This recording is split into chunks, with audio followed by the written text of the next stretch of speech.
His holiness is optional. Hebrews 12 verse 14, make every effort to live in peace with all men and to be holy.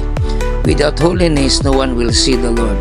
Kasi buwano pa paning kamote magpuyo kamo nga malinawon sa tanang tao kung magpuyo nga balaan. Kung walay pagkabalaan, walay makakita sa Ginoo. Una kita magpadayon sa atong paghisgot karon regarding sa pangutana ang pagkabalaan ba usa ka putli. Subscribe my YouTube channel Gerardo Sumili o Pastor Jerry Sumili Ministry o please like, comments kung nakapanalangin kanimo kining akong content kanimo igsoon. Relevant kini kanato isip mga Kristohanon. Born again o gidawat na niya si Kristo sa iyang kinabuhi. We know Satan is a liar, abtik, scammer, manipulator. Kanatong mga Kristohanon. Wala siya mahadlok nga nakristohanon ka. Kaya nasayod siya anda pa kita sa kalibutan sa iyang teritoryo. O nagpuyo pa kita sa flesh. O sometimes, ma-misunderstood nato ang gracious Ginoo.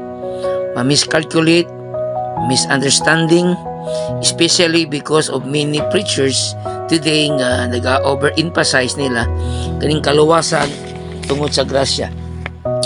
Kung may pasabot na ining pulong, without holiness, no one will see the Lord. Actually, ang gipasabot niini, wala kin naghisgot sa atong kaluwasan in final analysis sa Dios na nagdepende sa some degree o giun sa nato pag-attaining some level of personal holiness. So wala kini nagdepende sa atong kusog, paningkamot aron kita maluwas. Sumala sa Ephesians chapter 2 verse 8 and 9. So kini nga pangutana sa Hebrew 12 verse 14, klaro kayo nga adunay duha ka punto niya. First, ang pinaka-the best nga Kristohanon dili gayud niya maangkon ang kaluwasan pinagi sa personal holiness niya. Amen. Kay kabalo man ta based sa kasulatan Isaiah 64 verse 6 ng atong mga mayong binuhatan trapo lang ni tubangan sa Dios. So pasabot ang atong mga best work murag taya kini unhawgawan sa mga sala nga ato usab kinabuhat because we are not perfect. Sa usa ka komentaryo nag-ingon sa usa ka karaang preacher, bisan kuno ang luha bunga sa ato ang tinuuray nga paginulsol, gikinahanglan kini hugasan sa dugo ni Jesus aron kini dawaton sa Ginoo. Ikaduha, ang kasulatan kanunay nagbalik-balik nga gi-refer jud sa obedience and righteousness of Christ in our behalf. Nga atong kaluwasan bunga ra jud sa pagkabuutan ug pagkamaayo sa atong Ginoong Hesukristo.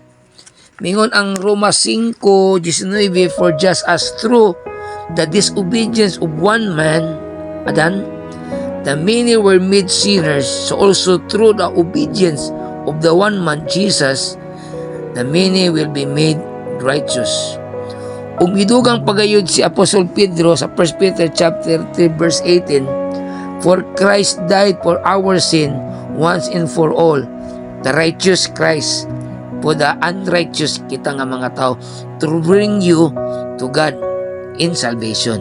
So kining Roma 5:19 ug 1 Peter 3:18 nagtudlo ka nato og duha ka aspekto ug unsay gitrabaho sa atong Ginoo para kanato nga naluwas ta.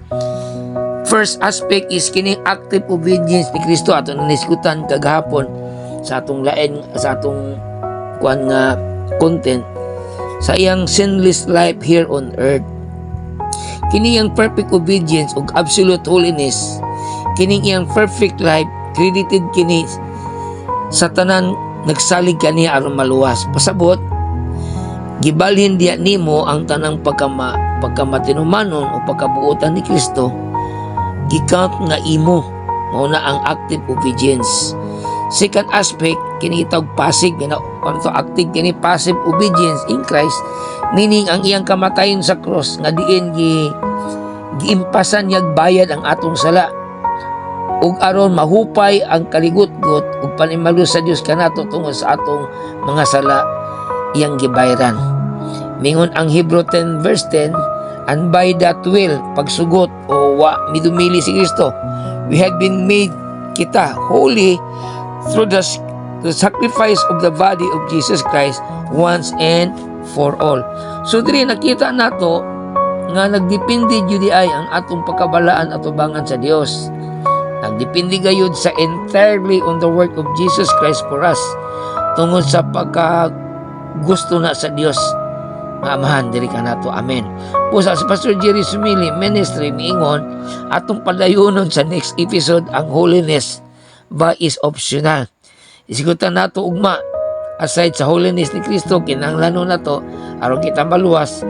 Isigutan nato kung unsa pod ka importante ang atong personal holiness as our testimony as a saved person. So God bless you igsoon. Jesus loves you.